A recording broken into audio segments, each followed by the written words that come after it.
everyone. I'm Jennifer Brown, Family Consumer Science Agent with the North Carolina Cooperative Extension Service. Happy Memorial Day weekend.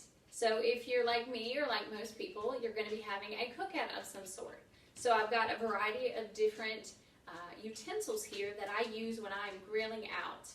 So first, I love some good veggies. So I have a basket here. It's a grilling basket, so you can cut up your veggies in small pieces. You want them to be uniform size, about the same size, so that they cook evenly. And I'll just put these in my basket and put this basket on one of the grates of my grill.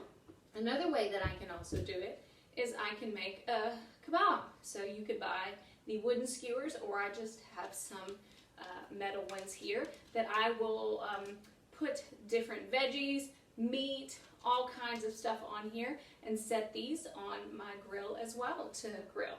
Whenever you're grilling meat, we want to make sure that you are testing the temperature to make sure that you have reached the minimum internal temperature. So I have my digital thermometer here that I will use to probe into the thickest part of the meat, which is usually the center. For the poultry, I want it to be 165 degrees. For my ground beef, 155. And for my steaks or seafood or pork, 145 degrees.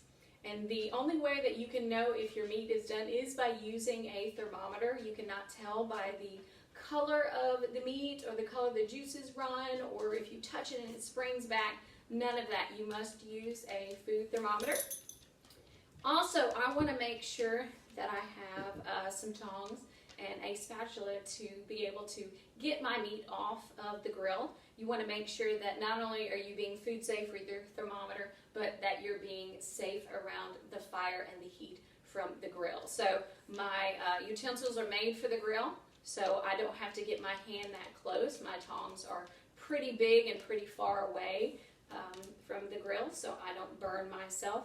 Also, you want to make sure to remember that you need a different clean plate or different utensils, so that if I'm carrying my meat out to the grill on a plate, I don't want to put the cooked meat right back onto that same plate that held my raw products. These are just a couple of tips to hopefully so you can enjoy your Memorial Day cookouts and stay food safe. This has been Jennifer Brown, Family Consumer Science Agent with the North Carolina Cooperative Extension Service. Thanks for tuning in.